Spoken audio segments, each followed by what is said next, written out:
An age ago, the beating heart of our people was a king who knew only victory. He wanted nothing more than an honorable death on the battlefield. Yet, none could match him, and so he wandered the earth, becoming lost in time and tide.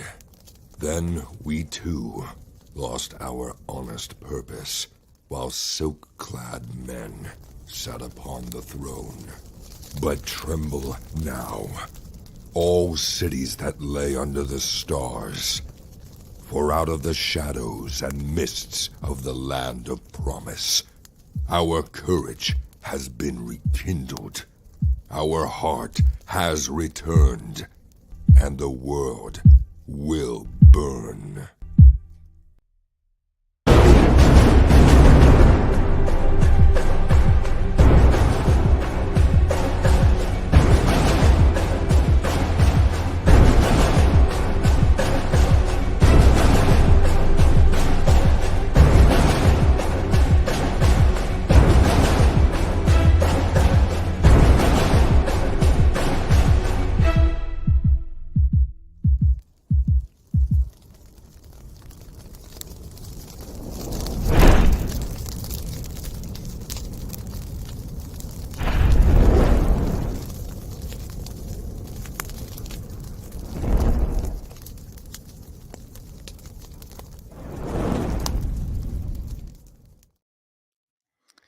All right. How's everybody doing tonight? Somebody give me a shout out in the comments just to make sure that I can be heard. I don't want to be talking for an hour without, anybody to talk to. So if someone could give me a shout out in the comments, that would be great.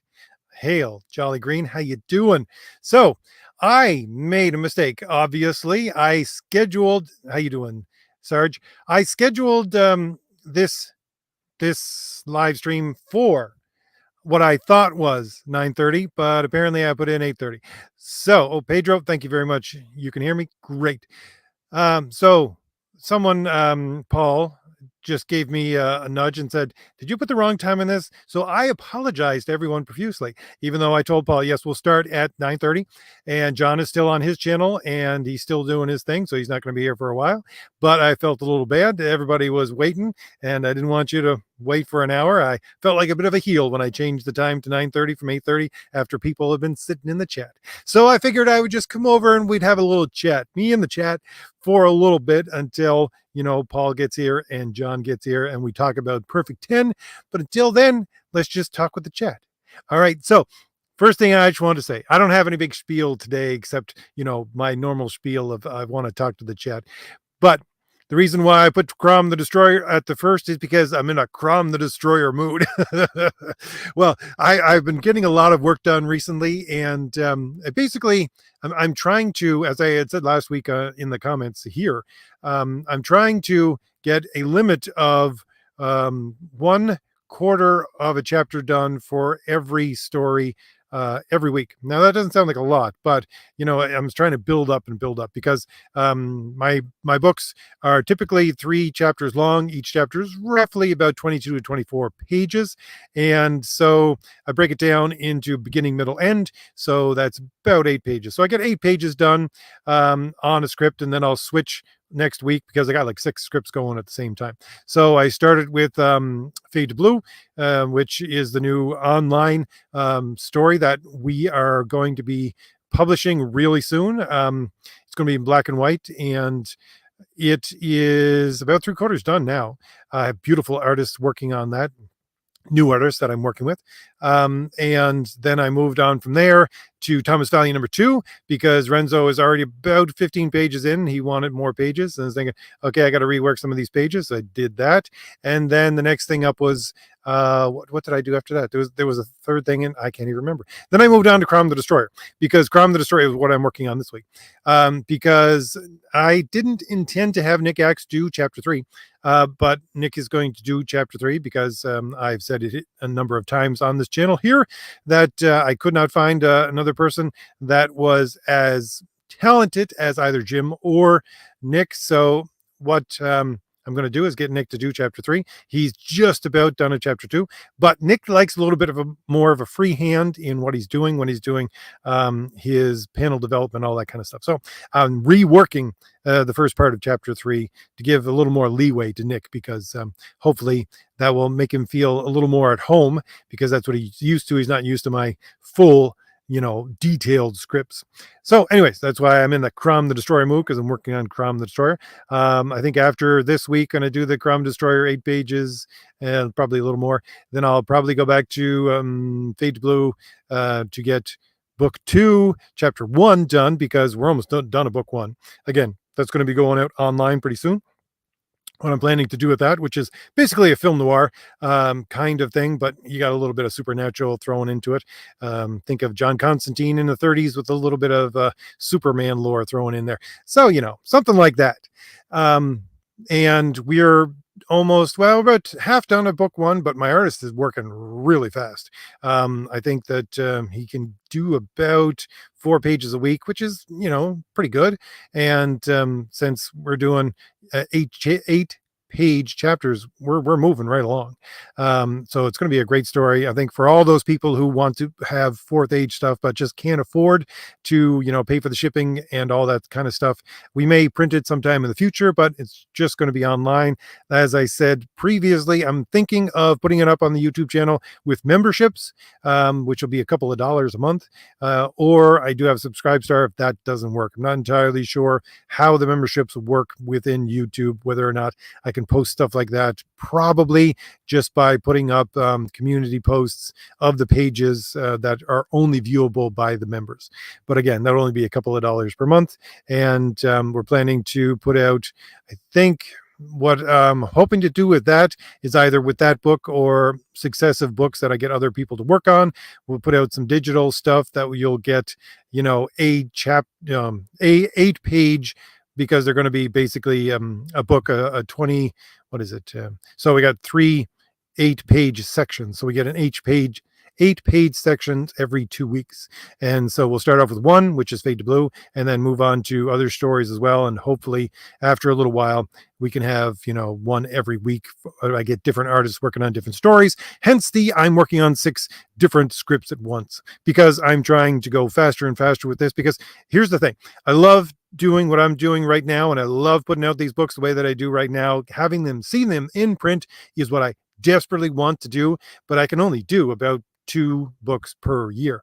And that's just because there's so much to do with getting these ready and getting them out and getting them shipped and everything else.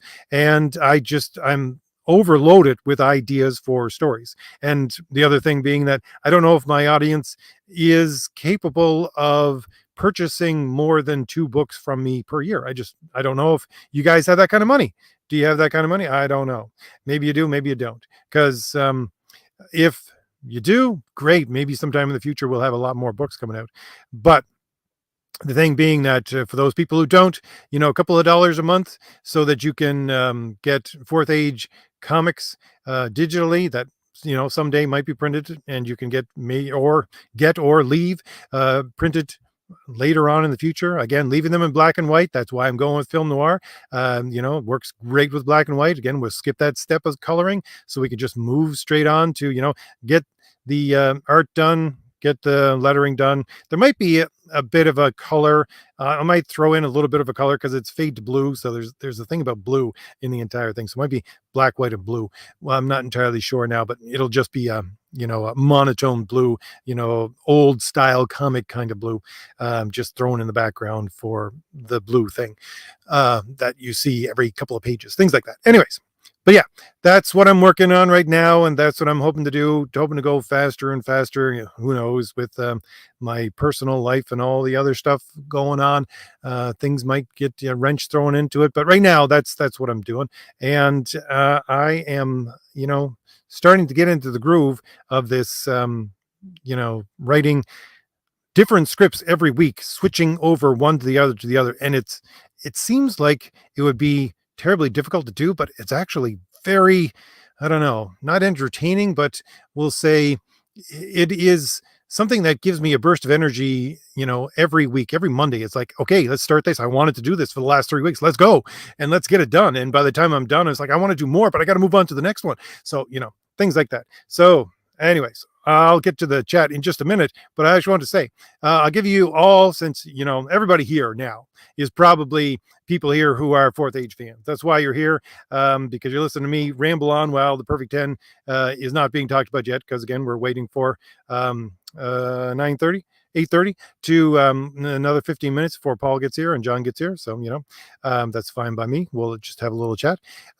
So right now, I'll give you the rundown of what I'm working on. It's just for those people who are looking forward to everything that's about to come up. So we already have, again, Thomas Valiant #1 is out into the world. You can still get it through the Valiant Heroes campaign, which link in the description for the Valiant Heroes, where you can get Thomas Valiant, by the way.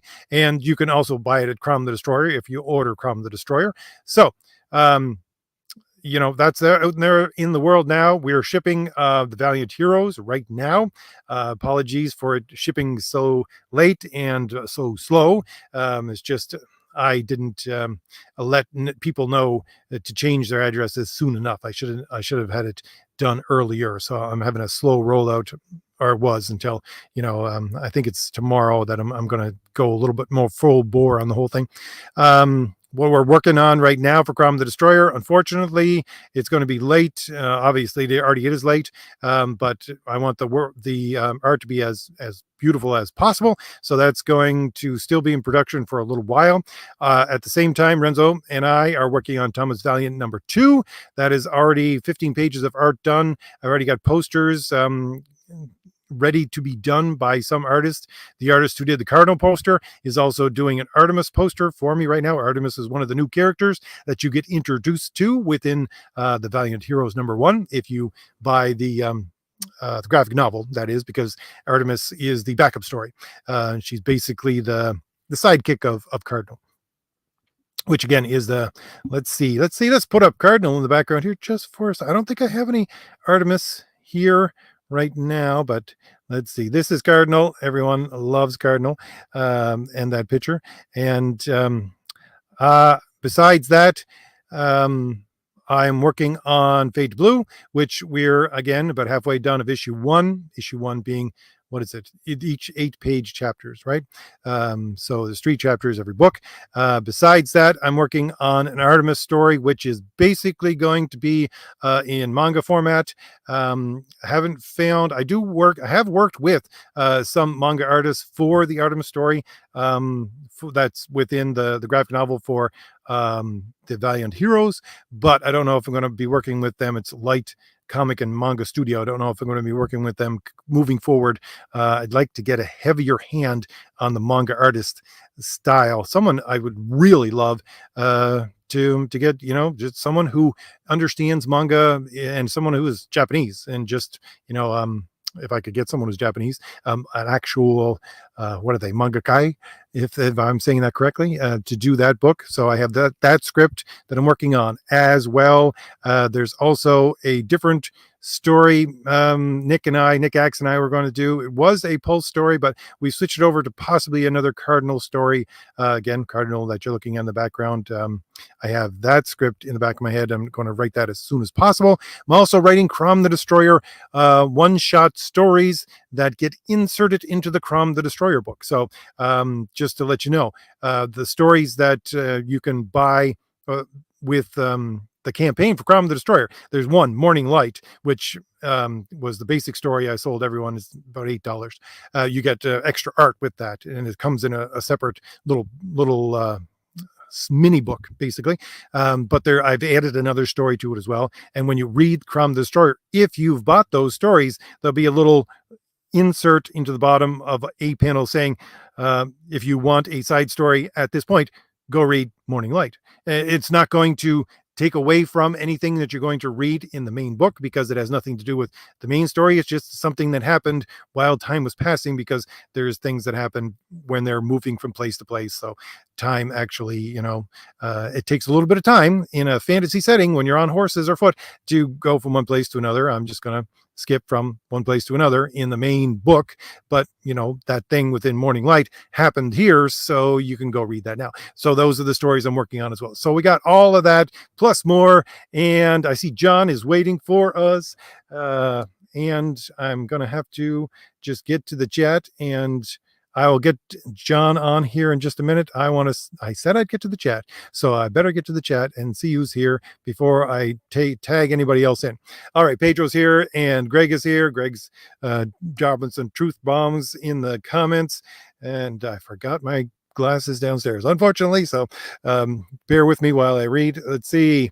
Warren the Archangel is here, and Sarge is here. Michael is here. How you doing? Michael's been waiting for a while. Let's see who else is in the chat again.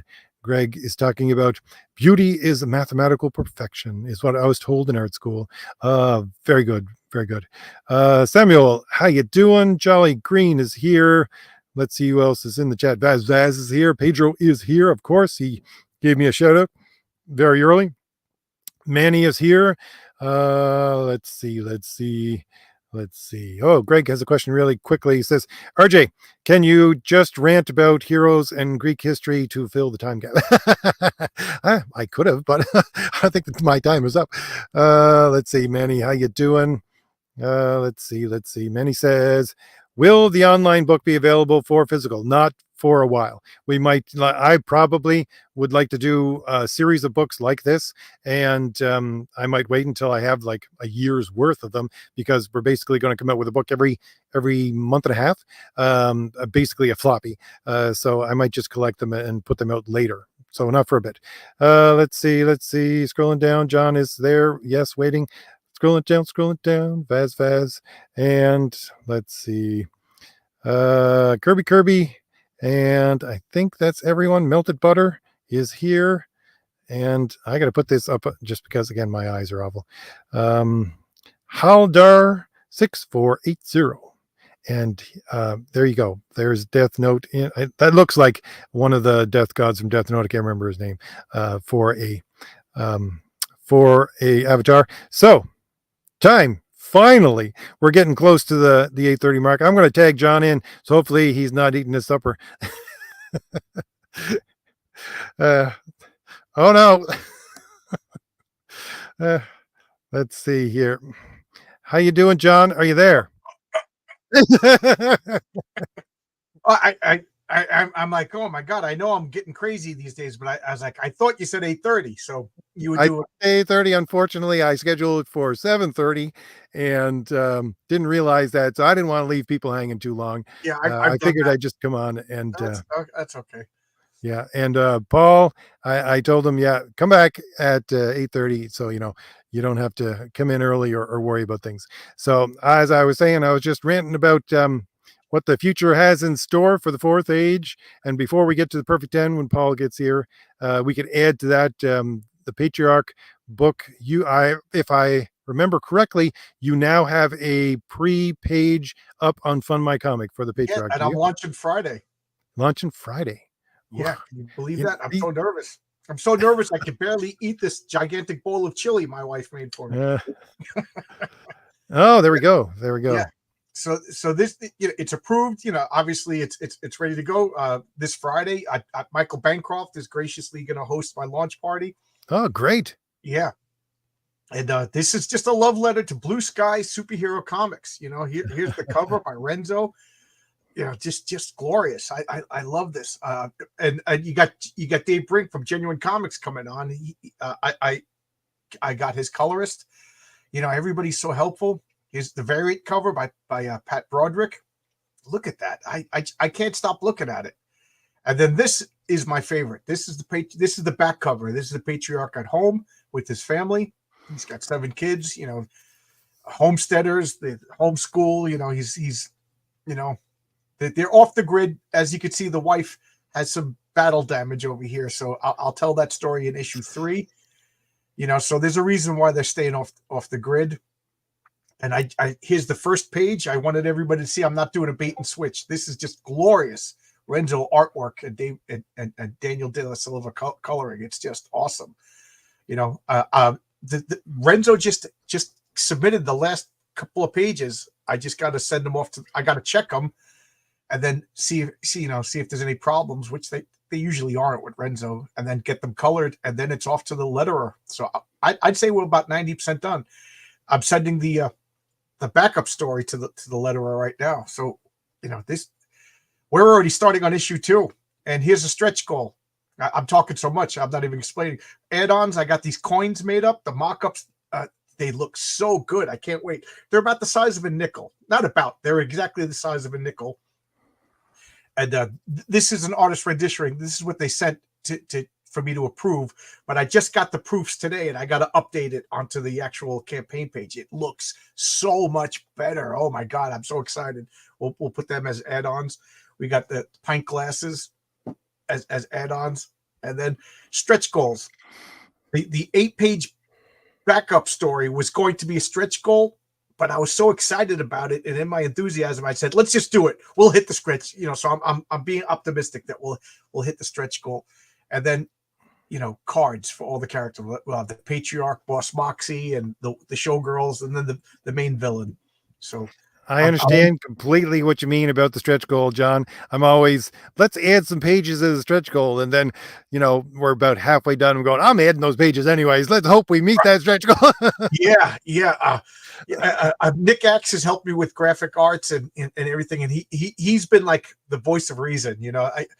It's funny because when it's time to put up the credits, he's like, what credits do you want? I've been joking around saying you're the turd polisher, because he's just been he designed this wonderful page for me.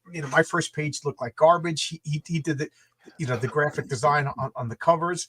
He's going to be doing the backs of the cards. So he's instrumental in this campaign. I would be lost in the weeds without him. So here's the actual tiers. I'll be so excited. $10 for the comic. I believe it or not, guys have been giving me crap that my comic is too cheap, and I just feel comic books should be affordable, And this is going to be 2 stories: a main story of the Patriarch, a backup story of Lucius Kane, who goes by the name of the Suit. He's going to be the mayor of Science City, the bad guy mayor. Go figure. They're complete stories. So, how many pages? I'm sorry. How many pages? The Patriarch story is 20 or 22 pages. I forget exactly now because we changed a few things. And then the backup story is 8 pages. And then we have a couple of pages of ads. Matt Bauer is doing an ad here, and he showed it on his channel. The Sea Monkeys ad. It's going to be Sea Hippies. And then we got Fabrizio Aiello doing a Fruit Pies ad. And I'm not sure, but there might be 2 more mock ads. And then I want to do like a letters page. So, for $10, that's good. That's really good, because my floppies that I'm doing right now with the Valiant Heroes, they're 26 pages, and it varies between the 3 of them how many story bits you're going to get. Some of them have 23 pages, some 24, 126. The rest are all add-ons. You get extra art and stuff like that in the background, a couple of maps and stuff like that. But you're only going to get 26 pages. That's $8. So yeah, you're going 10. I think you have $10 worth of stuff here. Oh, I will tell you this with no fear of contradiction. I could probably ask for more, but then I would feel guilty. Also, I forgot this. Renzo is finishing up the artwork, and then this weekend he's going to start. I want to put a double page spread in the middle of a map of Science City, the city where this all happens in. The city itself is it's going to be as instrumental as to my stories as a Metropolis and Gotham City. So I'd like to throw in a map. Come on, we're comic book people. We love fake maps to a non-existent yes, place. Indeed.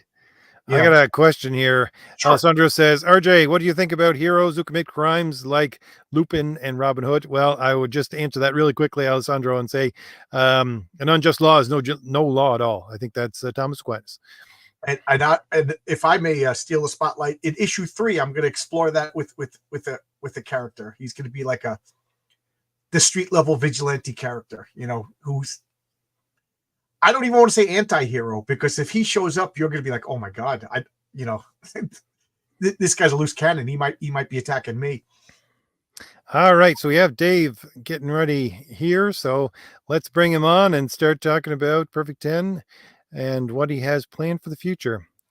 All right, Dave, how you doing? Welcome. I apologize for the mix-up, but we decided to start just a little bit early anyways because people are waiting in the chat. But we're going to give you your full hour to talk about Perfect 10. That's cool. That's cool. Hi, guys. Hi, everyone. Good Thanks to see for you having again, me. Dave. Awesome. I was just talking about how much I love your comic. Oh, thank you, John. Thank you so much. Yeah, it's That's to the me. goal. That's the goal to entertain people.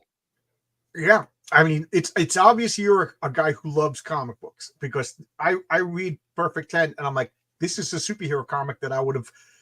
It would have been there with Fantastic Four, Avengers, and the Justice League when I was a kid, and it would have held its own. Right. I've said this before. Perfect 10 is what Image Comics should have been. It's you got great art, great coloring, and because it has like that Image style art. Yeah, But there's a little it bit of has what 90s Image vibe. doesn't have: good story, good writing. Mm.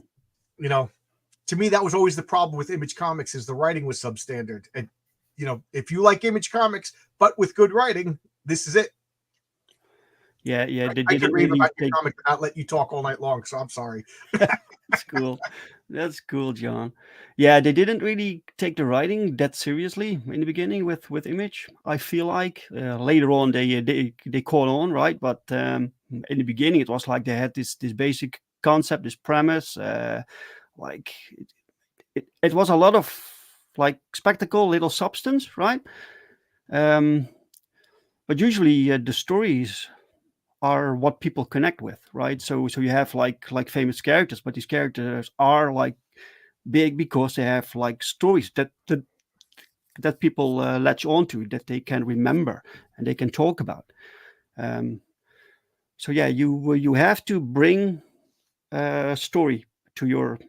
By the way, this art, I have to pay these people. Patriarch is not cheap, right? So I have to make sure that this art is worth the story. So the story is worth the art. So so the art is fantastic. The story is fantastic. I'm The so proud of coloring is this. awesome. Yeah. So for everybody in the chat, I just want to let them know that there are two campaigns that are going to be showing off here tonight. There is the Perfect 10 Deluxe hardcover, which is what we're looking at right now, which is on Kickstarter. And then there is, which we will get to in a bit, the new Perfect 10 book that is going on Indiegogo.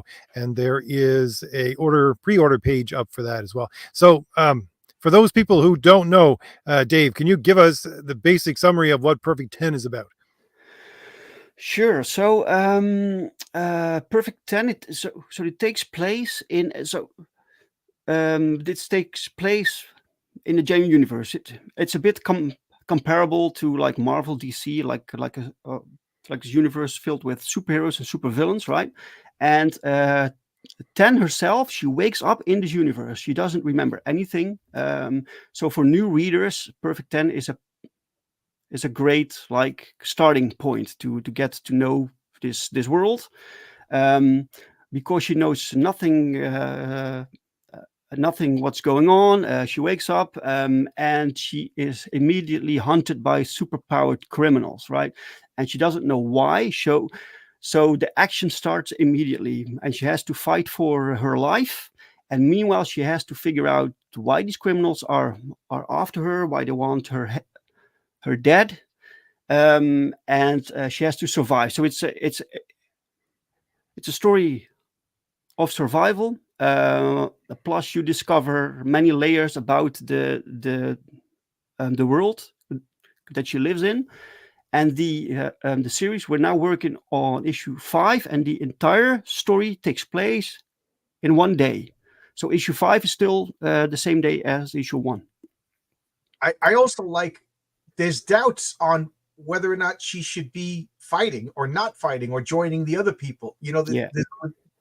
It's a mystery. She just woke up and next thing you know, there's fighting and there's a lull at one point, and she's just like, "Am I on the right side?" Yeah. Yes. And Yeah, I she don't doesn't know. know. I don't know. Yeah. It's good. I really enjoy it. Again, I rave about your comic, and I don't do that willy nilly. Oh, I thank you, joke man. around, but in seriousness, if my comic is half as good as Perfect 10, I'll settle for a perfect 5. If I got a perfect 5, my comic is going to be successful, because this is awesome. Oh, thank you.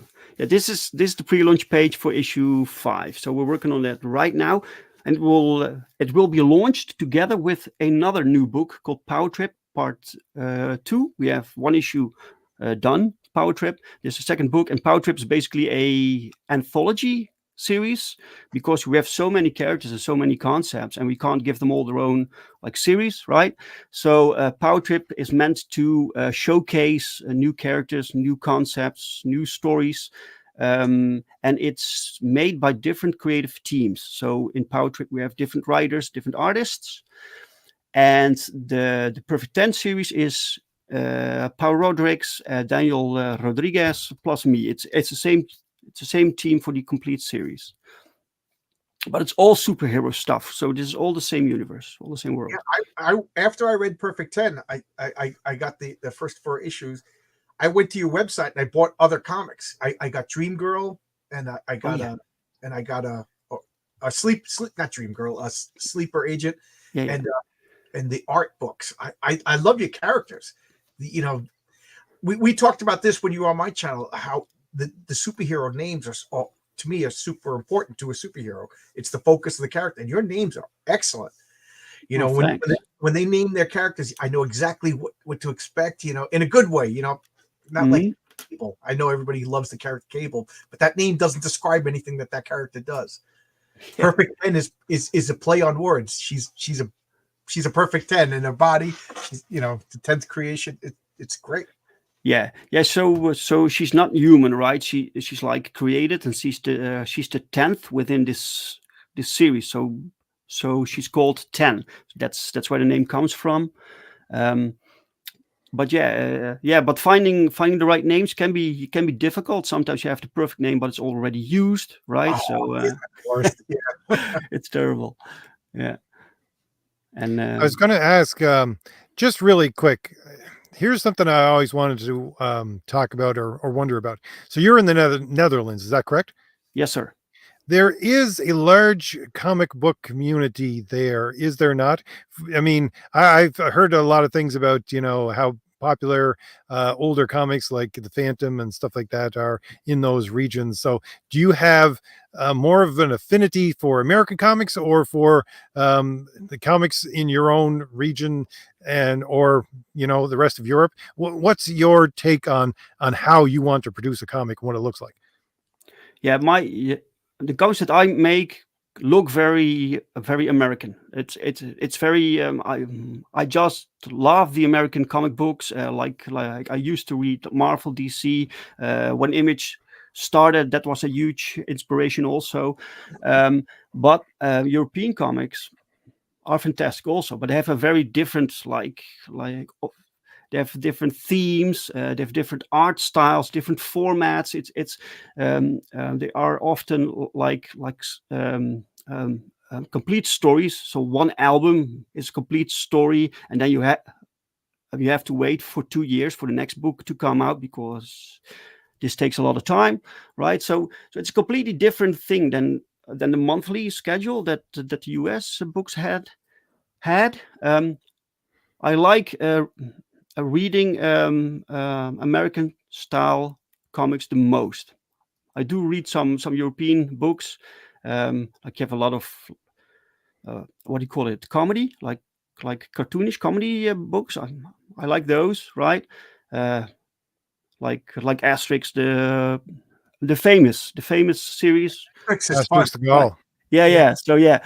I'm looking for my Asterix comics. I got some right over here.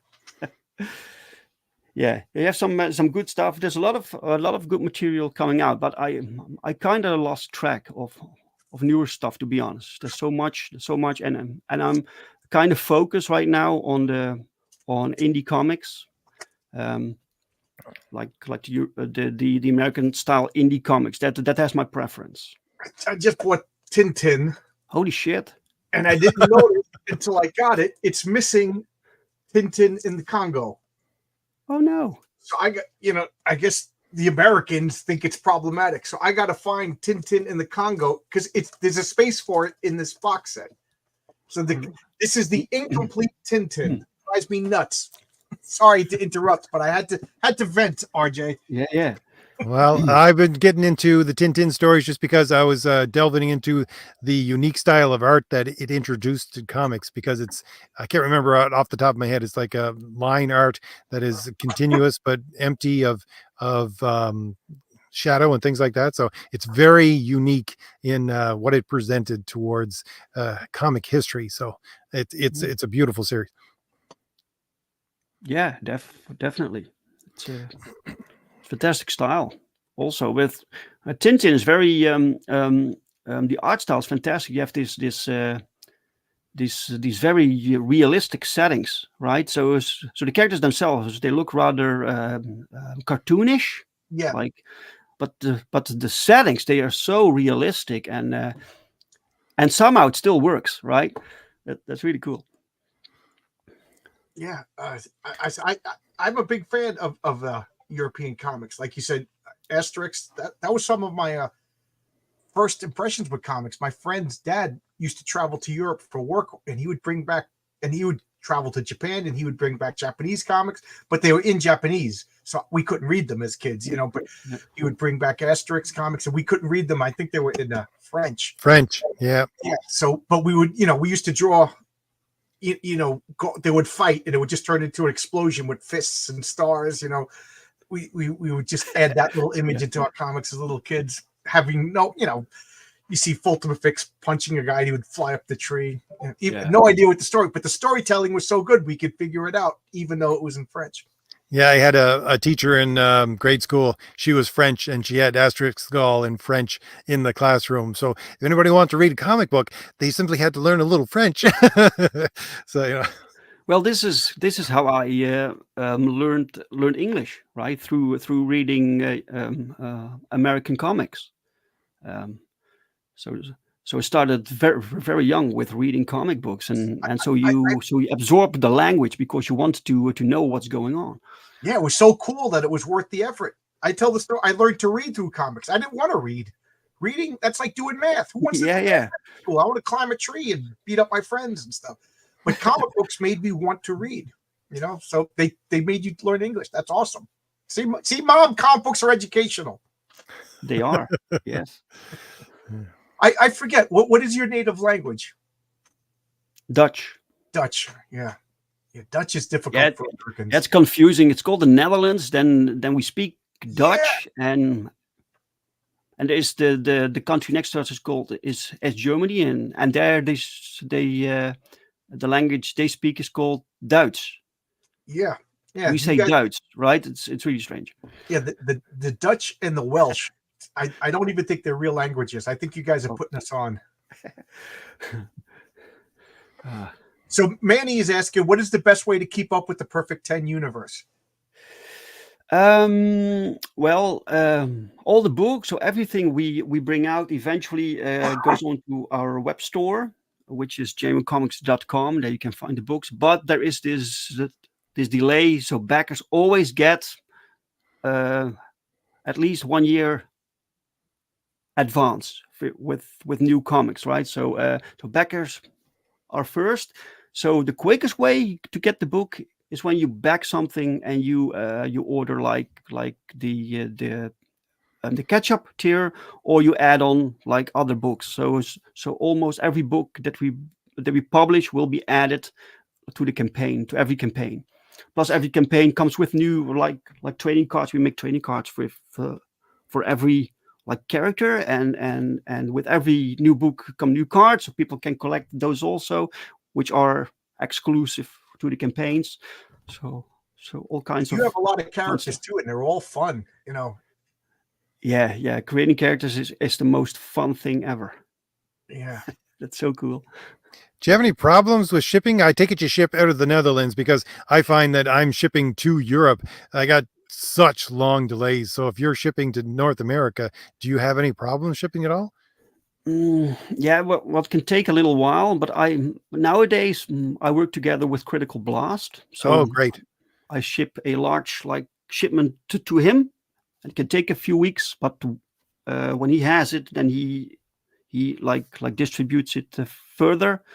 But and through Europe and rest of the world, I do from here. So I ship from here. And someone told me that I could technically like print books in the United States, because most of my audience, like 95%, is from the US, right? But I like to see the books. I like to see every comic that goes out there. I want to do quality control, right? You don't think so far this works for me? Because I know a couple of guys, they'll get like 25 comics as proofs. You know, like they'll say that 25 is enough to look through to make sure that, you know, the print run is good. And then they'll print the other ones and send it to RJ at Critical Blast. Excuse me. You don't think anything like that would work? Get 50 or so if you're worried, printed to you, shipped to you, and then the other so sent it. Yeah, maybe, but besides the campaigns, I also have my own store, and I get like orders, so I have to like handle those also, and I rather do that myself, right? Yeah, because I'm going to use RJ too for Critical Blast. God willing, the campaign does well enough to warrant a fulfillment service. And I was thinking of doing the same thing. Get a couple of prints proofs. Okay, this looks good. This looks good. The hope, and then from the printer, it'll just go right to RJ to save you the shipping expense, because that's got to be a fortune for you know. I sent just 5 comics to Renzo in Mexico just for reference. It cost me $40 just to ship, and it took 2 months. Yes, it's horrible. When I need to send something to Brazil, I don't know why, but it takes so long before it gets there. Yeah. But you're almost so your first comic, John. Yes, Friday. Exciting stuff, right? RJ's gonna get mad at me for saying this, but I just feel like I have to go to the bathroom constantly. I'm excited but nervous. Yeah, you know, I'm excited but nervous. Like we're almost done. Renzo just pretty much he sent me the last couple of pages last night, but I was so nervous I didn't want to look at it because and Oscar, who's doing the coloring for the backup, he sent me. I was just like not focused enough to look at it critically. So I told him, give me a day, then I'll look at it tomorrow. So tonight I got it. Right. But so now if everything's cool, we just got to color 5 more pages and then letter it, and we're done. You know, so we're actually going to start working on issue number. I think by Monday I'll have a good enough idea if my comic book warrants a second issue or not. So we'll start doing issue number 2. You know? Okay, great. Because like you have a pretty consistent schedule. You know, I'm pretty impressed with the quality of your comics and how quick you're doing it and you're delivering it. For anybody who doesn't know, Dave Brink this is how you do it. I rave, but I don't rave. Oh, geez, I got big. Sorry, I'm playing with it. I'm trying to get everybody into one screen at the side there. There's only a few comics that I rave about. You know, like I try not to be just a shill for anybody, but I do stand behind genuine comics. Every one of them is awesome. I will eventually get all the ones that I'm missing sooner or later down the line. Oh, thank you, man. Thank you so much. You get it. You love comics. I love the fact that you have a spinner rack right behind you with floppy comics. You know, I love the fact that you love superhero comics. Yes, so few of those out right now. Just to show, I got my few spinner of those. rack. Really. Sometimes people tell me there's a lot of that the superhero market is kind of saturated with. Not for indies, I don't think. No. Oh, okay. Cool. Well, the problem is they're not good. You know what I mean? And you're making good superhero comics. RJ Thomas Valiant. That, all kidding aside, that's what inspired me to like. I was like, if this guy can make a comic book, geez, I can. That's the same way I thought about Zach with his Jawbreakers. Yes, like, come on, if he can do it, I can do it. Well, when I saw that Zach was working with Chuck Dixon, I was like, there's something wrong in this world that like Chuck Dixon. This is going to sound wrong, and I don't mean it to be mean, but that just a guy who made a couple of videos on the internet could get Chuck Dixon to work with him. I was like, there's something drastically wrong with the comic book industry.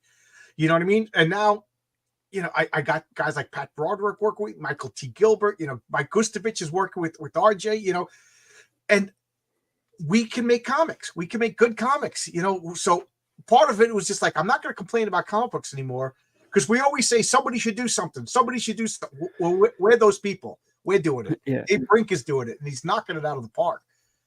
Yeah, it's also a matter of volume, right? So Marvel, DC, they kind of dominate the market. They have so much volume every month, new Right. books. That's something we can't compete with, really. So, but what we can try to compete with, that's quality. So Right. so the books that we make slower, it takes like 8 months to make one comic, right? For us. Right. But the quality has to be Quality is there. consistent. Yeah, right? the quality is there. Your comics, like I said, if Genuine Comics was coming out in the 90s and coming out in comic book stores, your comics would be right there with Image, Marvel, you know, right on the racks, and kids would be picking them up because they look great. One of the I have things to I say don't as like- well, I think you're doing a great job with connecting to people, because I notice every once in a while everybody puts these things up on Twitter where, you know, who am I connected to the most? And I see your picture all the time. People are just excited to connect, I find, to you and your books. yeah. Oh, that's great. That's great to hear. I'm not really some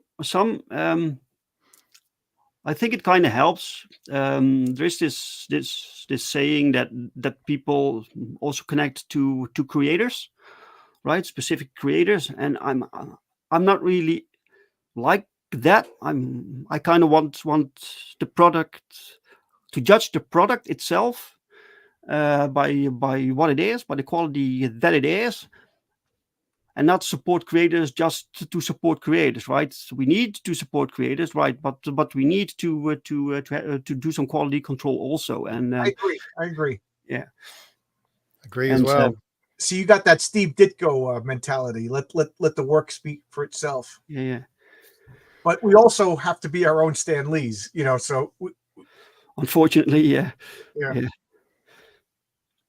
People who should be in the big two are independent and failed former. Yeah. You know, as I was saying before, a lot of criticisms that I see, like fans of Marvel and DC, they're like, "Oh, you know, you only sold whatever 2,000 comics, whatever." Marvel sold 60,000 copies of X-Men last night. It's like, Yeah. Dude, we're the Little League.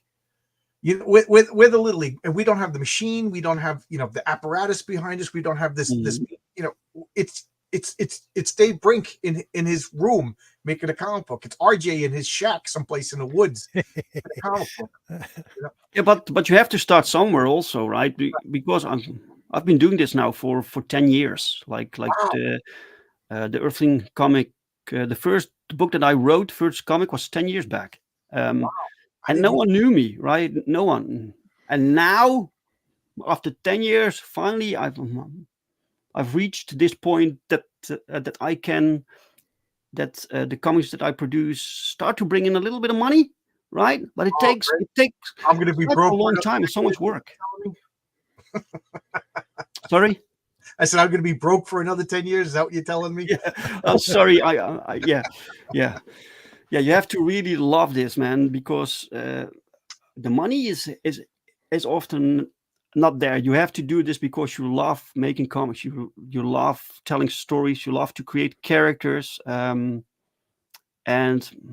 I want to make the comics that I want to read, that I'm missing from the big guys right now. So the comics that I grew up with, I think everyone kind of dreamt, like they wanted to work for Marvel someday, or for DC someday, right? But those companies are not the same now. These are completely different companies. So my investment right now is completely Gamer Comics, and this universe is the universe that I want it to be, that I want to invest my time in, my money in, because I'm asking people to buy comics, right? To buy my comics, please do. So it has to be worth it. So people need to be able to love this universe and these characters, right? That's the most. It's funny that you said that, because I was just talking with Justin Belmont on my channel an hour ago. Like, as a kid, I wanted to grow up and write the Fantastic Four. Yeah, I don't want to do that anymore. Like, there's nobody at Marvel or DC that that was there, that from the company that I love. It might as well be a different company. So you do it yourself. RJ, did you ever imagine as a kid you would grow up and write, like mainstream comics? Well, just one before I answer that, I just want to give a shout out to Sound Engraver. Thank you very much for the $2 super chat.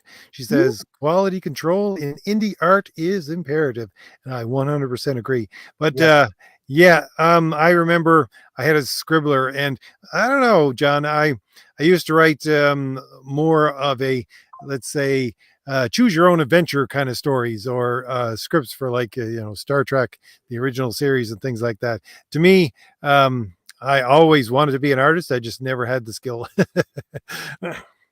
Yeah, I wanted to draw comics too, but I just can't.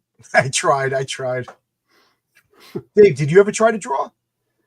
Yeah, I can draw a little bit, and I wanted to be a artist, but I didn't put in the hours to get to the level that I needed to be able to sell something that looks like decent, like Yeah. to a professional level, right?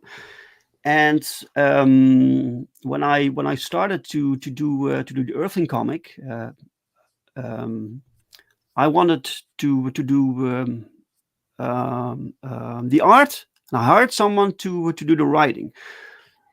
But he did writing, so he delivered the script, and it wasn't really the story that I wanted to tell. So I was like, you gotta change this, and at some point I just decided I need to write this thing myself, and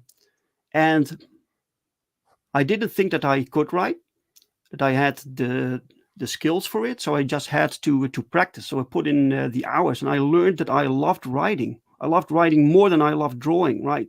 So now I just focus on the craft of writing, get as good with that as I possibly can be, and let other professionals do the art, right? So because I can't do both, I can't put in the hours to get to the level that I need to be. Do you have a day job like outside of comics? Yeah. Well, I gotta say, your writing in Perfect 10 is how I got introduced. You got the comics down pat. You got the timing, you got the tension, the fight scenes. Because when you write a fight scene in a comic, I have my first comic coming out. It was like, what do? You just have them beat up. You make it too long. Like, you have to choreograph it. So you it's really good. Like, all kidding aside, I've been gushing through this whole time, but yours is the masterclass on how everybody else should be doing superhero comics. Marvel and DC. I was going to say, I think that we're probably maybe a little bit more after us, but we're probably the last generation who instinctually understands how a comic should work and then learns how to write in order to produce something. I think what you have today is people who are writers and are trying to figure out how sequential art works, and then do it backwards. Wow. Mm-hmm. That's something. I mean, you're absolutely right. Jeez, I never thought about that. So I think that's correct, because we've been reading comics since we were children, right? So we've kind of absorbed the language of comic books, how these things works. And once you get you go study these comics, the comics that you like, then you can like deconstruct them. So what about this comic works for me, right? Why is this comic so good? And why is this comic bad? And then you can figure out what works, right? Wow. I'm blown away, speechless. And for me, you know how much I like to talk of what RJ just said. RJ, that's a whole video for one of your Saturday videos. You can talk about that for an hour. We are like, Dave, you must have, as a kid, opened up your favorite comic, and poured over it and watched each panel progression to the point, like me and my friend Mike, we would like act out the fight scenes in comics. Really? Yeah, but also drawing. When you learn to draw, right? You have your favorites like artists, and then you just start to trace, you start to copy these skills, and these techniques, right? Figure things out. So this is how you kind of learn it. Yeah. And you didn't realize you were learning. You just doing it because it was fun. Yeah, it was fun. Yeah, You exactly. weren't sitting down going, I'm going to learn how to do a comic book. No, you're just like, I'm going to pretend to be Hawkeye and draw the bow and do this and, jump off this building and hurt myself because I'm not really Spider-Man. I'm just a jerk. Oh, I hurt myself so bad trying to be Spider-Man. Yeah. Oh, wow. I'm really blown away. And you're absolutely right. We got people in Marvel and DC now that they're recruiting to write comics that obviously never grew up loving the medium. Obviously, like, could you imagine, like if any other industry worked like this? I'm in construction. We're going to go and get people who've never built buildings before. And now we're just going to, here's a couple of pointers. Go build that building. It's a skill. It took me years to get to the point where they would let me work with electricity and stuff. They didn't just throw me in because I had the right identity factors. Sure. Not only that, but you have to love it also. And I think there are too many people nowadays in the mainstream that don't really care about comics. Absolutely. So yeah. Absolutely. I think if I wanted to encapsulate what you both just said in different ways, if you take John's analogy and expand upon it, we're day laborers who know how to build things, and we have to learn architecture. They're architects who have to go backwards and learn the day labor work in order to build something that they want to produce. But the problem is that if you're that high up on the totem pole and you're an architect, you don't want to get down in the dirt. And those people don't want to get down in the dirt. But we're used to being down in the dirt. We're used to the labor. And so when we're looking at, I got to figure out how to write, figure out the architecture of this thing, then, that's elevating us above what we already know, and it's a joy. Whereas to them, it's a slog, and it's something they don't want to do. It's just a job. Yeah. Mm-hmm. I've been saying with Matt Barr as a joke, like if I was the guy who hired talent for Marvel and DC for writers, they would sit down, I'd shake their hand, be polite. I'm like, okay, show me your comic book collection. And that would be the first question. Like, and I don't want to see a couple of Comixology things on your iPhone. Like, show me pictures of you bagging and boarded and in long boxes that are falling apart. And okay, all right, now tell me, what was your favorite run? And just have a conversation about comics. And if you can't hold up a conversation about comics, then sorry, but YA is the next building over. Go work a YA. You're not a comic book person. Like Roy Thomas, when he sat down in that chair, he knew everything about comic books. He was like one of the first of the second generation comic book people. That guy, he knew everything. Comics was in good hands when he sat down. I don't believe that now. I don't. I see all these names. I'm like, no, you want to do Netflix. You want to write screenplays. And there's nothing wrong with that. Just own up to it, Yeah, comics, for some people, comics is a stepping stone to what they really want to do. Yeah. But to us, comics is the end game. That's the medium, right? You can do so much with comic books. This is an experience that's unlike anything else, and you can do it on small scale. You don't need this huge budget. Also, you can do it with a very small team. You can your vision is what it is, what you see. That's not this complete the team. special budget is unlimited. You can have people sitting around drinking coffee if that's the nature of your comic, or you can have the Silver Surfer flying through black holes, going to alternate universes. You know what I mean, with space aliens. Even in the same comic. Because comics, to me, are the best medium. Exactly. Agreed, 100%, John. People tend to follow controversies and cult of personalities before they follow good story. Unfortunately, you're correct, Sound Engraver. But it didn't used to be that way, right? Because we didn't know these creators when we were young. We knew the names.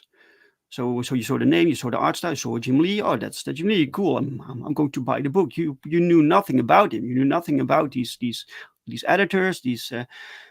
Nowadays everyone wants to know everything about all these creators, and these creators are kind of forced to put themselves out there, because they want to brand themselves. They want to sell books, right? So it goes with the territory nowadays. It's a completely different ball game. Do you remember, like, like when we were all, say, the 90s? Let's just, I don't say when we're kids, but back in the 90s, we picked up a comic or whatever. I'm just gonna, my imaginary guy, Phil Moskowitz. Oh, I really like Phil Moskowitz's art. And then maybe 10 years later, 15 years later, I mean, you bought every Phil Moskowitz comics. You followed his career, and then you finally saw what he looked like, and you're like, that's not what I thought the guy looked like. Yeah. So many times. Yeah.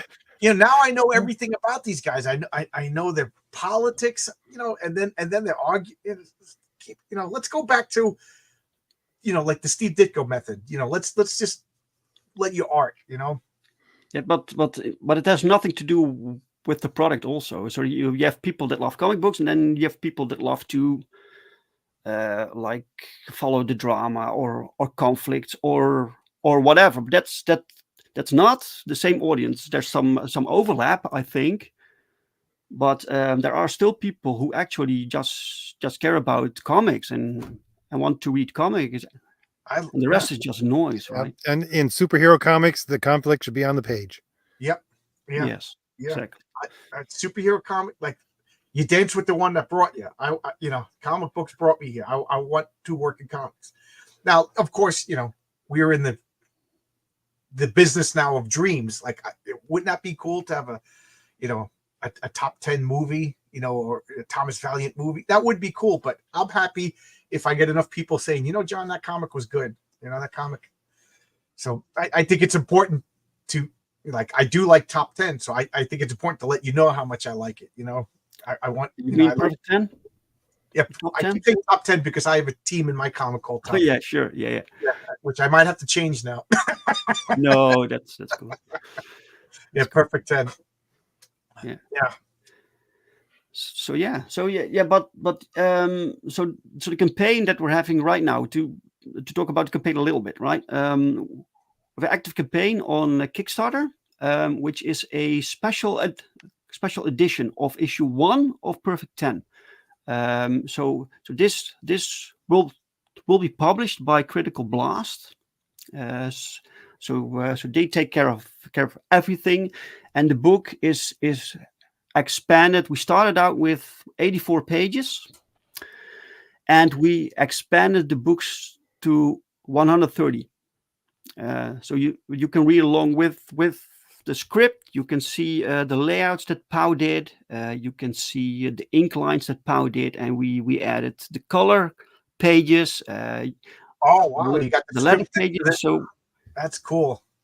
So all the steps basically you can see.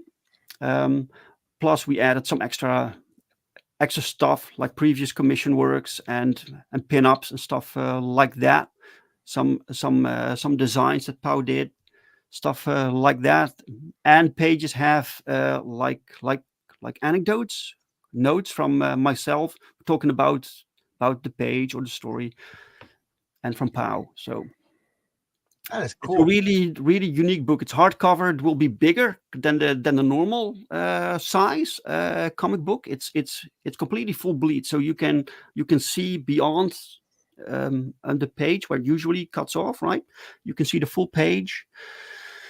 So yeah, that's I'm really looking forward to this. Yeah, it's so cool. This is so cool. And this page. So this page you're seeing right now is page 10 of issue 1, because I wanted page 10 to be the page where 10 actually appears as the hero. So full suit, splash page. You turn the page, you see her for the first time, completely suited up. So cool. Did you design the costumes? Did you draw them out? Yeah. I designed the costumes for 10, for a few other characters, and POW did some design for Chernobyl, which is one of the villains. I usually work with other people to do different designs, because when I design things, I have my own like cliches, things that I like that you know, and other people, they have other like um, um, creative things. So this way you get a lot of variety within costumes and character designs. I love the design. You have a lot of villains in this comic. Did Oh you make yeah. them all up? Did you design them all? Yeah. I made the basic. Yeah, I designed them all, but for Chernobyl, I had this loose concept, and Pow took the design to the next level. Cool. I was going to say, just I don't know if there's any influence here, but it looks to me to be late 80s X-Men with I think it was Genosha. That's what this costume for Perfect 10 makes me think of, is that run of X-Men when they had the costumes like that in Genosha. I think I was the mutant nation at that time where they enslaved them. That's what it makes me think of. I don't know why. Well, it reminds me of just good classic fun comics. You know, just the women are sexy, the bad guys are imaginative, the colors are vibrant, and the pacing is excellent. Oh, thanks. Yeah, the issue and each issue introduces new characters, right? So we're slowly building this universe, slowly expanding, and characters get brought in once they're ready for the story, because we have some good brother. Welcome, man. Yeah. We have so many characters, but most characters right now are still in like the phase that they need to be developed. But once they're ready, they can be brought into the storylines, the books, right? So we're slowly building this, and each issue has new ones. And issue 5 right now is just crazy. There's so many villains. It's absolutely bonkers. Yeah. It's almost like George Perez. You got so many characters on a couple of pages. You know, it's fun, and your world building. I like it's a steady incline. You know, it's not that rookie mistake that I was doing originally of just world building the comic. Oh, by the way, here's some characters. No, you're doing it as she wakes up and is learning the world. We're learning the world. It's really good. I'm really impressed. I really like it. Oh, thanks. The man eating produce from outer space. That's a giant pumpkin chewed up Superman and had to pick him from his teeth. Empire State. Wow. Just cycling through a couple of these comments here. I had to put some up. Also, I just saw Taz. Thank you very much, Taz. A 10-pound super chat. Thank you very much, Taz. Says, hey, RJ. Big hi to John and guest. Thank you, Taz. Late again today, but that's fine, Taz. Yeah, I think Taz is over in England, so he's up late. That's good, because RJ doesn't see a lot of money. He trades vegetables and stuff. So it's nice to actually get. I'm a fur trader up here, John. He pays his artists in pelts, pelts and clamshells. Yeah, there you go. With them on an island. Where did you get your spinner rack? From work. So that is this is a folder like for folders, and I just repurposed it for to be my own personal comic book rack here. So when I get orders, I just grab what I need, right? So and it looks nice for streams also. So, I know. When I moved into this house, I put up the sheetrock and painted and everything like that, and I got this table custom made and everything, and then finally I got a comic book spinner rack, and my wife was like, "Do you need that?" I'm like, "Absolutely, I need it." I had to go to a comic book store because Diamond wouldn't sell it to me. They only sell them to stores. So I went to a comic book store and I had to pay for it up front because they're like, "We're going to order a spinner rack and you're not going to show up." So I had to pay for them first, and then they called me, and then it wouldn't fit my tiny car. So I actually had the window rolled down with its, the box sticking out. All that trouble, but it's worth it. I got a spinner rack right over there full of comics. I want to ask before we get too far into this, Dave, what would you say is the best run of comics? We usually ask this in a roundabout way, but for you, what's the best run of comics? For a long time, it was the Fantastic Four by John Byrne. Oh, beautiful pick. I really love that. I read it to bits. These comics are just, the pages are just loose, you know. But nowadays, I must say it's Invincible. That was a good run. That series, that's so good. I learned so much from that series also. It's so well done. It just baffles me, right? So Invincible yeah. really is a great. I'm a Robert Kirkman fanboy. I buy all of his comics. Some of them I don't like as much, but Invincible was a classic. You know, you can't take that away from him. Yeah, exactly. Yeah, plus it's completed story, right? So it's you can buy the entire run and you have Yeah. the complete thing, and that's fantastic. That's one thing I do admire about Kirkman is when he feels the story's over, he ends it. You know, Yeah. He made enough money off of Walking Dead. He could cancel a comic when he's tired of working on it. You know, Sure, he sure, did but that with Wolf. also this is what I think how comics should be. Like Batman should have ended, Spider-Man should have ended. We don't need like 100 years of Spider-Man comics, right? Spider-Man Well, is very cool. I would have disagreed with you in the 90s, but seeing what they're doing with comics now, I agree with you. It should have ended around 2005. It's just done. It's just done. How many more Batman stories can we tell? We add more characters to the Bat family. Come on, guys. So we just need to end that and tell new stories with new characters. There's so many characters, you know, so many cool characters that can have the same status as Batman, but they never get there because they never get the chance. Are your characters going to age in real time, or because I know 5 issues is all one day, so that's, you know, Yeah, not going to age that much. yeah. I don't think so.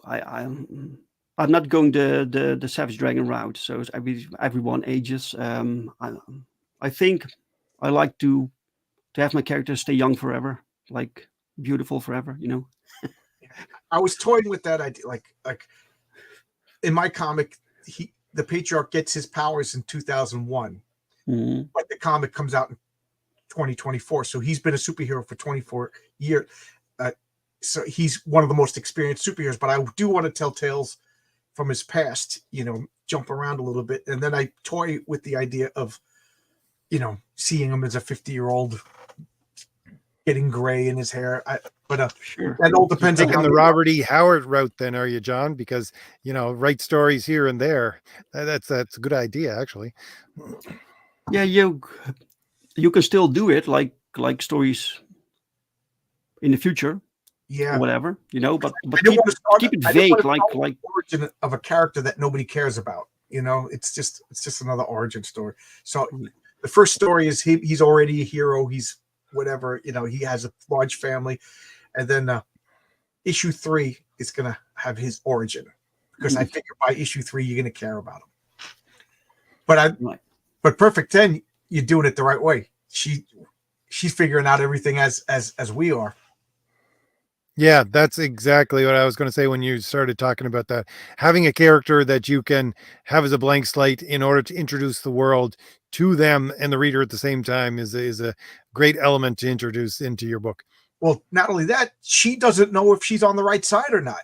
So that adds a whole nother level of tension that I really do like about your comic. Yeah.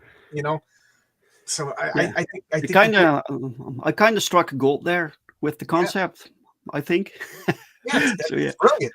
So I'm running with it right now, and there's this when you do this monthly comic, you can things just build. You can introduce someone new. You have the villain of the month, you know.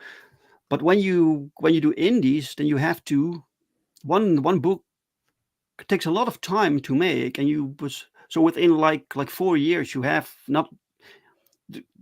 Like Marvel has like 12 books per year for one series, right? For us, this takes 6 years Right. Yeah. You can't So age it real time, or every issue it's 4 years. You know what I mean? Or yeah, so there is this tendency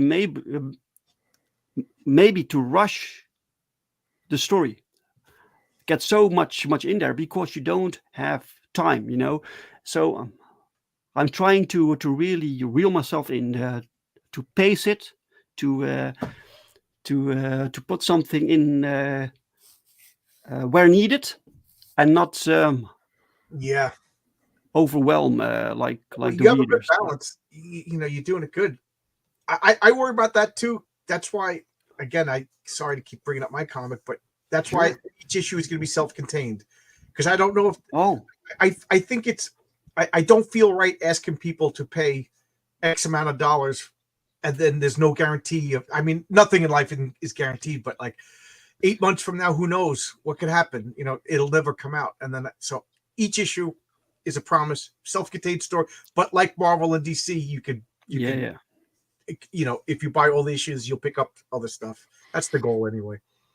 I I'm must sorry. say that I find it challenging to write self-contained stories. So one single issue is one story. That's a challenge to me, because the stories are usually bigger, you know. Yeah. Uh, and then you need to find this way to tell somewhat a contained story, but still be part of this larger arc. Um, that can Yeah. be challenging. Yeah. Yeah. Yeah. So you said your comics are going to be a series of miniseries, you know, arcs or story. Not really. When needed, yes, but in this case, it just happens to be that this story takes 6 issues to Okay, so that's complete. why I thought that. Okay. But there are stories like the Dringle story. That's one book, right? That's one story that we can, but we can tell more stories with that. Yeah. Yeah. Most first issues, I try to have one contained book. The same with the Perfect 10. That's one story with so she's basically introduced to the world, to the reader as also, and for instance, the artist Pow, he could have said, "It was cool, but I'm moving on," right? So, Yeah. and then, yeah, That's my fear too. yes. You know, is So wrote it in such fashion that we could leave it there technically, but there was this plan for the bigger story. So when possible, we will do that, but every first issue will be a when I write it, right, will be one story. so this comic that your campaign now, it's an oversized collected 4 or 5 issues in one. No, it's the first issue, the first book. Oh, it's just the first issue. Now, Yeah. how difficult is that to do a hardcover oversized with all of this? Well, it was very easy to fill. Oh, So we started out with 84 pages, and we kept adding stuff because we have layouts, we have the script, plus we have extra stuff like pinups and sketches, and you know.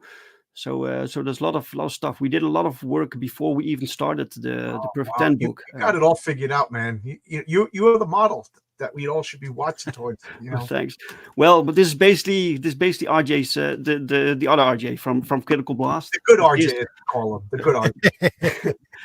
There was his plan. So he came to me with this. How about we do this special book? Yeah. I was like, oh, right, I had that sounds interesting.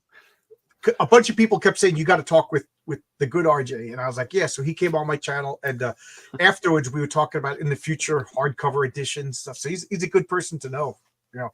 And again, all the help that everybody in this sphere has been offering, and you know, I ask people for help. If they don't know it, they point me to somebody else. I asked you for help, you helped me.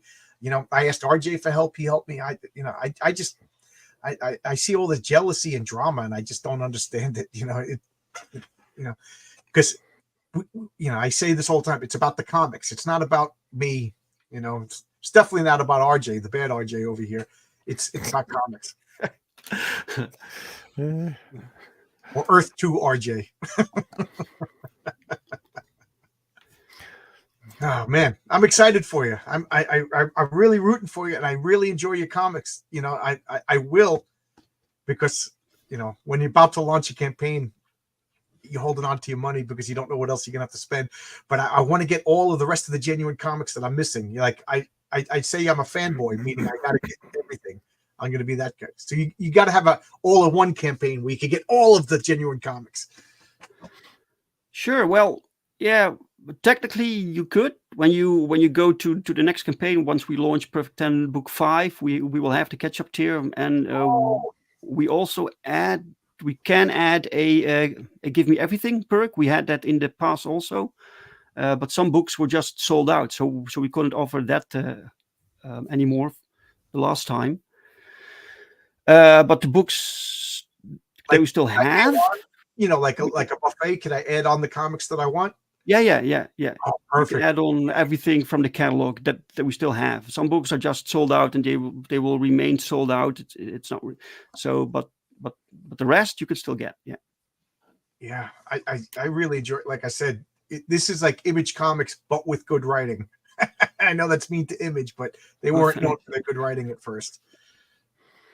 Yeah, with POWERTRIP, we have Lee Byron Carver from the Company Man. He writes one of the stories, and we have another Dutch writer called Jochem van der Steen. He wrote the third story, and other stories written by me. So this is fun way to also bring other creators to the Genuiverse. They also bring their own characters often, which is great. So it slowly expands with creations from other people. And this is really really awesome. Yeah, it's a lot of fun. Is there a big American comic book audience by you? Yeah, not really that big. Like I said, my biggest audience is from the United States. No, I mean you and your friends out there. Is there a lot of people buying American comics? You know, X-Men, Spider-Man. No, I don't think so. Most people here, when you have conventions right here, most is like based around European comics, and there's always this section of people who really love the American books, right? But I think they're the minority here. Yeah. Is it snobby? Do people like, oh, you like American comics? You know? No, it's not really that, but it's not. I don't know why. I don't know why. It's just with comic book stores also. There's maybe 3 racks with American books. Some stores are specific for American books, right? But most of them, they have like 3 racks of American books, and the rest is all manga or European stuff. Oh, manga's big too. Yeah. Manga is very popular here. Yeah. Do you find like American style books like less of a fan base, or in general, are comics dying like they are in the United States? Yeah. The same complaints that you hear, those are the same complaints that we got here from the modern stuff doesn't really appeal to many people from the United States. But this is why the manga scene is blowing up here. Right. Yeah. Manga is like I said this, people probably tired of me saying it, but I got 7 brothers and sisters, and they have kids. They read manga. They watch anime. Yeah. They don't read comic books. They don't read American comics, you know. Yeah, but this does mean that the audience is still there. People crave like these visual stories, these books, these drawings, the stories. They love that, but they seek elsewhere. So they don't go to Marvel, DC. Nowadays they go to manga. It's not really the same thing, but you can also learn to get into that. And once you're in that, then you have like years worth of material that you can invest yourself in. And like you say, the mangas, they have a beginning, a middle, an end. You know, they usually have a consistent art team and a unique vision. Mm-hmm. You know, they don't pander. Yeah. So, and that's all the kind of things I want to do with my comics. I want to have a consistent art team. I want to, have a vision, just like you're doing. You're worried about having a different artist.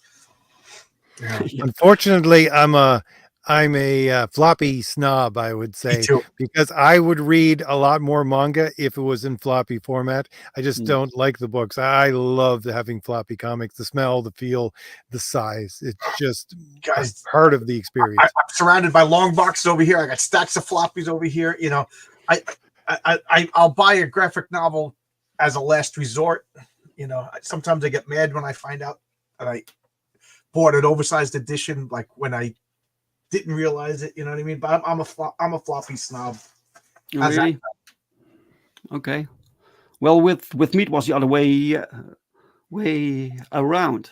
I started with the single issues, but at some point there's so much, and it was more convenient to just wait for the trade. Right? I understand. Yeah, I understand. Like my one of my nephews, he's like 30 now, and he's interested in American comics, and he's always asking me, Uncle John, what should I get? And I'll tell him he buys the graphic novels. He's not going to spend $30 for a back issue, of a Chris Claremont X-Men. He's going to buy a graphic novel, and I understand that, and I also understand my niece. She'll get it on her tablet or her phone, because she's got kids of her own. She's not going to have she doesn't have room. I understand. I'm just set in my old-fashioned ways. Yeah. It's not the same, the digital thing. And now the censoring stuff. Yeah. You've heard this now. People buy digital comics and they're like removing panels, changing words. Yeah, the worst one that it's almost 10 years old now, where they removed the cigarette or the cigars from Wolverine within the newer books. Oh no. And Ben Grimm with the cigar, what do they put, a French fry in it? Because Ben Grimm, there's so many panels of him like literally going like this with the cigar. We did here with the character Lucky Luke. Was a cowboy that always was smoking, and at some point he wasn't allowed to smoke no more. So the newer books, he's not smoking. Yeah. He's just chewing on this straw. Yeah. Nick Fury wasn't allowed to have his cigars. RG, you got to remember that old Marvel 2-in-1. I think it was issue 50, where they're all sitting around smoking cigars, playing cards, drinking beer. Yeah, flipping the pizza up, and I think that was when Ben Grimm was eating pizza. Yeah, I remember that. I think it was Miss Marvel joined them for the first time, and they gave her a cigar.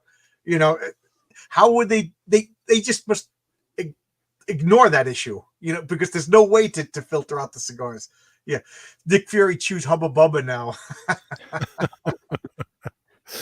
I can remember when the Comic Code, I think it was a Steranko run for Nick Fury, but they basically censored a lot of the stuff because he tried to have Nick Fury in a more of an adult situations because he was a spy and all that kind of stuff. And this is back in the 60s, and I'm sure if those people from the 60s saw what we're doing right now, or not us, but the people working in the comic industry, to censor themselves, they'd be shaking their heads. Right. I firmly believe that if Stan Lee was alive and in his prime right now, he would be like Jesus through the marketplace with the whip, just knocking over tables and yelling and screaming. What do you do it? Because there's some letters, like he critiqued some covers. And I forget who showed them to me of his, and I don't want to say what Stan Lee actually said, because that'll get your channel struck. But the critiques that Stan Lee said about the artwork in some of these Marvel comics from the 90s would get Stan Lee called a right-wing Nazi these days by these people who pretend to revere him. Yeah, everything fun is nowadays is right wing, right? Yeah. I was going to say something political, but I don't want to get political. No, but this is also with Jamie Comics, you won't find these real world politics. It just bores me, and And if people want that, they can follow the news. They can read newspapers. They don't need comics for that. Yeah. So the only politics that you find are the politics within the world. So we do have a president. We do have like political intrigues and stuff like that. Well, But it's, yeah. Is it going to be synthetic human being rights? That's what I want to know. yeah, exactly. these kind of like moral questions. That's fun to think about. Yeah. How many moral questions did Jack Kirby put in his comics? Like if you read OMAC, which I know is one of RJ's favorite comics, RJ, every issue was like a prophecy of moral quandaries that we're now talking about in real life. It was with the AI and the robots and everything else. So we're going into Jack Kirby's OMAC right now. That's the kind of world we're going into. Especially, I remember there was one where I think it's like a guy's name was Big Daddy. He controlled the city, right? And he put out a contract on OMAC and stuff like that. And I agree. we're moving into that world. When people ask me, what do you like about comics? And I think I can even speak for RJ and Dave, the imagination, just pure unadulterated imagination. No other medium captures imagination like comics. This is true. It's true. You're not limited. Your only limitation is your own. Your own fantasy. Yeah. Okay. So I see you got this up here. So Perfect 10, book 5. It's not live yet. So this is just collecting email. Yes. Okay. Yes. So we're still working on the book, and we will go live once the book is like 80% done or something. Okay. Is this link in the chat? Yes, it is. Okay. Cool. Not in the chat, actually. It's in the description. I have the description both for the Perfect 10 hardcover. Email list. Yeah. Oh, thanks. Again, I'm unabashed fanboy of this comic. I think it's wonderful. Thanks. I gotta say, this issue is very challenging to write. There's so many characters, there's so many moving parts, and it has to flow. It can't be confusing, and I'm trying to bring it all together and to wrap it up. So because issue 6 will be the final issue for this story. It's really fun, but it has its challenges, and but that's the fun part, right? You have a lot of characters, but it's not confusing. Like, you like your bad guys. You threw an army of bad guys in these comics. They have an individual name. They got a good design. They have a distinct voice, and you choreograph the fights pretty well. I could gush about your comic for the next 2 hours, but I think with fights also, you can layer it, right? So you have the fight, but then you also have to try to move the story forward also. So you can do that through dialogue or through things, through banter or whatever. So I try to not waste space. So every panel, when possible, it gets layered. So you have the battle plus something extra that moves the story forward, right? It doesn't always work, but when you can do it, just do it that way. I didn't notice when it didn't work. I thought it was really good. I could just gush. I really do. I think it's one of the I think it's the best superhero indie comic out right now. Wow. It blows that stupid Thomas Valiant away. Jeez, that guy. Quite honestly, I don't know much about your book, and this is part of the reason I wanted you on here, Dave. And I'm signing up for Perfect 10 book 5 as soon as we're done here, because you've intrigued me with the beautiful art and good story, and this is the kind of stuff we need. This is right here. Yeah, RJ, no kidding. Like, if you read Claremont X-Men and George Perez's old Fantastic Fours, and then you read Perfect, it would just fit right in seamlessly. He's doing a good superhero comic book. That it's hitting all my buttons: sexy women, good fights, interesting characters. There's a compelling story. He's doing it right. You to me, yeah. Oh, quite honestly, when you say that, because Dave was saying, or you were saying that it looks like Image Comics from the '90s, but to me, it kind of looks like John Byrne's Next Men from Dark Horse. Okay, yeah, This is what it reminds me of. See, yeah. you got your whole universe with a big plethora of bad guys and superheroes, and you're just thrown into the middle. That's what I love to see. Mm. Yeah, yeah. Yeah. Yeah. Cool. Right. I'm going off the rails. Have you met me, Gordon? RJ can't contain me. That being said, we've hit our hour, so I want to give the last word to you, Dave, about both books. If you want to talk about them, about the deluxe hardcover and the upcoming book, if you want to give a little tagline for anybody who's coming late about what exactly they can expect from your beautiful looking books. Oh, sure. If you like a good superhero, so colorful, action-packed superhero stuff with awesome stories, fantastic characters, like old school stuff that you used to love, right? Perfect 10 is a fantastic a book to step in, so five issues. The other books, so things move, right? So we keep producing books. You can please sign up for issue 5.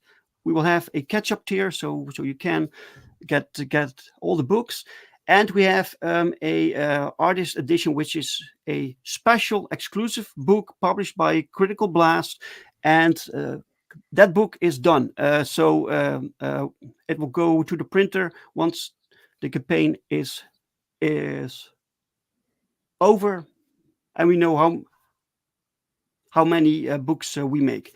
This is the cheapest way to get it, also, by the way, because after this it goes through retail, and then the price will be higher. So thank you all for signing up and for backing. If you can't back, please share, help us get some more eyes on this book, on this campaign. You deserve it. In a healthy industry, your comic would be like lauded and awarded, and people would be talking about it, but we all know how crazy this comic book industry is right now. I look at it this way. I'm just going to, 10 to 15 years, I'm going to say, oh yeah, Dave, I knew him back in the day. Yeah, exactly. Yeah. Hey, Dave, can you help me out? Yeah. In 10 years from now, when Genuine Comics is a publishing giant. Yeah. Because you're doing the right thing. You're doing the right thing. All right. Well, I want to thank everybody for showing up, and everybody in the chat. Thank you very much, Dave, for coming and sharing with us this beautiful looking book. And John, thank you very much for co-hosting. I lean so much on John and his gift of gab. Thank you very much, everyone. You can tell me to stop talking. It won't bother me. My wife does it all the time. Well, thank you very much once again to everybody in the chat, and we'll just leave it there since we gave the last word to Dave, and I will see everybody again next week. All right. Oh, good heavens, I forgot. Well, I was going to play one of your trailers, but we're a little bit out of time. So thank you very much, everyone, and I will see you again next week. We will just hit end stream, and bye.